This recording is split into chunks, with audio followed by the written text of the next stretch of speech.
내용을 먼저 설명드리면 오늘 말씀대로 표현을 하면 어떤 사람이 사람의 값을 여호와께 드리기로 분명히 서원하였으면 그럽니다. 서원을 통해서 자신을 하나님 앞에 바칠 수가 있었어요. 그런데 먼저는 그 연령에 따라서 그리고 성별에 따라서 그 노동력을 값으로 계산하여 하나님 앞에 드리되 성소의 세겔로 드립니다. 성소의 세겔이라는 말은 당시에 통용되었던 화폐는 일반 세겔 그리고 성소의 세겔, 왕의 세겔 이렇게 구분이 되었는데 각 세겔마다 각각 다른 가치를 가지고 있었고 따라서 그 사용처에 따라서 그 세겔을 사용을 했어야 해요. 그래서 성소 안에서 이 통용이 될 때에는 성소의 세겔이 쓰입니다. 지금도 이스라엘은 그 화폐 가치가 세겔이에요. 세겔이죠. 지금도 그렇게 사용이 되고 있는데 여하튼지 간에 그렇게 값을 계산하여 노동력의 가치에 따라 그리고 연령별로 성별에 따라 하나님 앞에 소원을 했을 때 자기를 드리기로 값을 계산하여 드립니다. 그런데 8절에 보면 가난할 때 어떻게 드립니까? 형편대로 값을 정해 드리고 혹은 가축으로 성소의 세겔이 아닌 가축으로 드릴 수도 있고 심지어는 부정한 가축이라 하여도 그 값을 제사장 앞에 예물을 가져가서 값을 정하여 여호와 앞에 드려야 했던 서원 예물의 값에 관한 내용이 오늘 본문에 해당이 됩니다. 이게 무슨 말인가? 사실은 우리가 어제 살펴보았던 화와 복에 관한 내용이 레위기 전체를 결말하는 결론으로서 사실 적합해 보이지만 오늘 27장에 나오는 전체의 내용은 어떻게 보면 썩 어울리지 않아 보이는 내용처럼 보입니다. 그런데 이 히브리인들에게 있어서도 이게 하나의 문학적인 표현 방식, 문학적 기법입니다. 수미쌍관법이라고 하는데요. 성경에 여러 차례에 걸쳐서 그런 내용들을 우리가 발견할 수가 있어요. 샌드위치, 쉽게 표현하면 샌드위치 기법이라고 그렇게도 표현을 하는데 시작할 때와 그리고 마무리가 같은 말을 하는 거예요.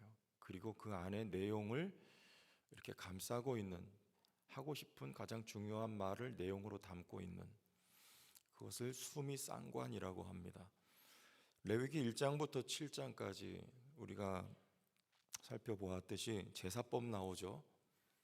번, 소, 화, 속, 건 5가지 제사법이 나오는데 여러분 제사법은 우리가 하나님 앞에 드려지기 위하여 희생 제물이 희생이 되어지고 그리고 그 백성이 하나님 앞에 받아들여지는 이야기를 1장부터 7장까지 하고 있죠. 그런데 오늘 27장에는 어떤 이야기입니까? 소원을 통해서 마찬가지로 자기 자신을 하나님 앞에 드리는 그 내용에 있어서 일맥상통한 그런 내용이 27장으로 마무리되어지고 있는 것이죠. 그러면 내용은요? 8장부터 26장까지는요. 그렇게 하나님 앞에 드려진 거룩한 하나님의 백성들이 어떻게 살아가야 할 것인가? 구별되고 성별된 삶을, 거룩한 삶을 살아가야 할 것을 누가요? 하나님의 소유된 백성이 내용에 담겨져 있는 것, 이것이 레위기 전체의 구조라고 보면 되고 그런 구조 속에서 오늘 말씀의 메시지를 우리가 살펴보면 되겠죠. 한마디로 말씀드리면 우리 모두는 하나님의 것이라는 뜻입니다. 우리뿐만 아니라 우리가 소유하고 있는 모든 것들, 오늘 말씀을 지나쳐서 보면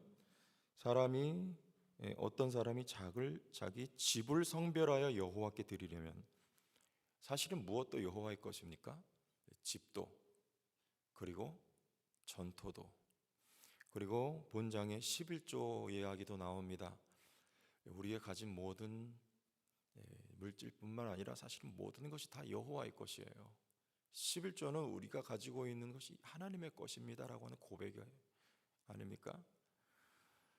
따라서 제사장이나 레위인들만 하나님께 바쳐진 인생이 아니라 이스라엘 백성들 전체가 하나님 앞에 바쳐진 삶들이에요. 그런데 그 가운데 누가요? 어떤 사람이 여호와께 자신을 바치기로 서원하면 값을 왜요? 자기가 해야 할 일이 있잖아요. 모든 이스라엘이 다 성전에서 봉사할 수는 없으니까 자기 생업에 종사하지만 그러나 하나님 앞에 우리는 드려진 인생입니다 라고 하는 고백으로 이 세겔로 하나님 앞에 드려지는 거예요. 어린아이도 예외가 없고 남자든 여자든 성별도 예외가 없고 그리고 심지어는 가난하다 하여도 예외가 되지 않고 또 가축으로 드릴 때 부정한 짐승이라 하여도 그것까지라도 하나님 앞에 드릴 수 있도록 규례를 정해놓은 것이죠. 정말 여러분들은 하나님의 소유라는 말입니다. 우리가 가진 모든 것이, 우리가 가지고 있는 재물도, 오늘 하루에 주어진 시간도, 여러분에게 주신 건강도, 그리고 우리에게 주신 자녀도, 우리가 가진 모든 것이, 아니 온 우주가, 이 세상이 다 하나님의 것입니다. 하나님의 것을 하나님께 드려야 마땅히 드려져야 하는 것, 그것은 하나님이 주인 되심을 고백하는 고백이죠. 어제 드렸던 말씀 가운데 여러분, 우리의 회개는 무엇이라고 했습니까? 주권자, 그리고 주관자가 누구냐를 바르게 정해지는 문제라고 했어요. 그게 회개예요. 이제까지는 나의 삶을 나의 것이라고 여기고 나의 뜻대로 살아왔다면, 회개는요, 이제 나의 삶은 여호와의 것입니다라는 고백이 나오는 것, 그리고 우리의 삶을 주 앞에 맡겨드리는 것, 이것이 회개의 본질이라고 했습니다. 그렇죠?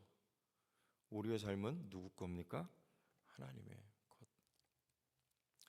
여러분의 삶을 하나님 앞에 우리가 가진 모든 것이 나의 것이 아니고 여호와의 것임을 진정으로 고백할 수 있는 우리 모두가 되기를 원합니다. 그런데 언제요? 누가요? 어떤 사람이 서원하는 거예요. 서원은 여러분 언제 합니까? 신앙이 무르익었을 때 하게 되는 것이 서원이죠. 사실은 엄밀히 말씀드리면 서원은 우리가 하는 것, 우리가 주체가 아니고요, 서원을 하나님이 하게 하시는 것이죠. 여러분, 한나가 사무엘을 하나님 앞에 바치기로 서원을 합니다만, 한나가 한 것이 아니고 하나님이 한나의 입을 통하여 서원하게끔 역사하신 것이죠. 과정이 있었죠. 사건이 있었죠. 와의 갈등 속에서, 그 고통 속에 종래에는 하나님 앞에, 하나님이 나에게 만일 아들을 주시면 하나님 앞에 아들을 드리겠습니다 라는 서원이 나오도록 하나님이 역사하시는 거예요. 이게 바로 서원의 의미입니다. 내가 하는 것이지만 하나님이 서원하게 하시는 것. 무슨 말입니까?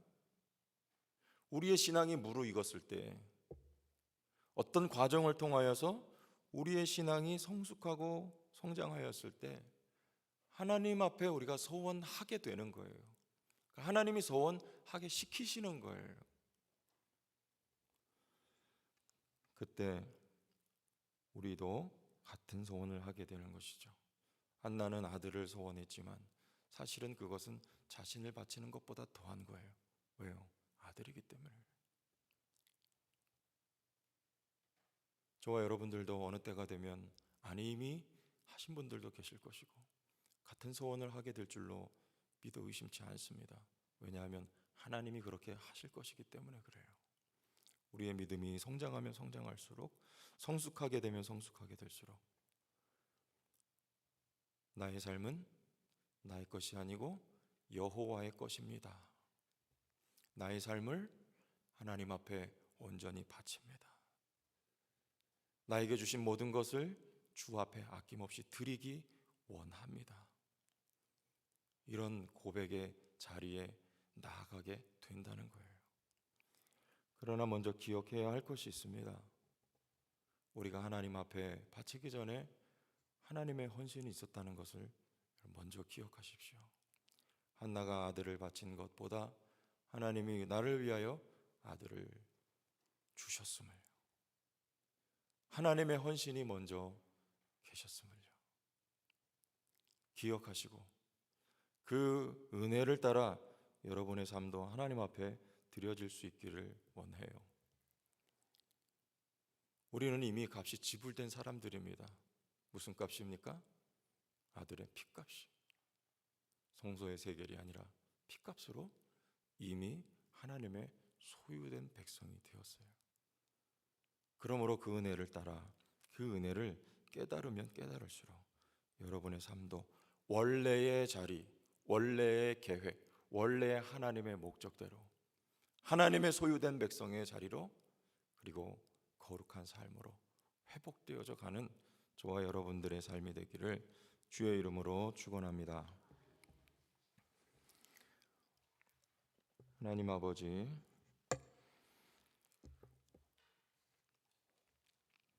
주 앞에 드려지는 것이 아니라 사실은 모두가 다 주의 소유이고 원래의 자리를 되찾아가는 우리의 인생인 것을 기억하면서 오늘도 우리에게 주신 모든 것을 주 앞에 헌신할 수 있는, 드릴 수 있는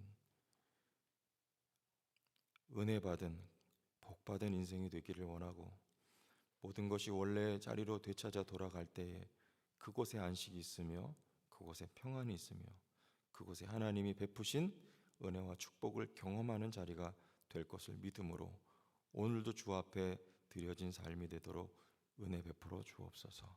예수님 이름으로 기도합니다. 아멘.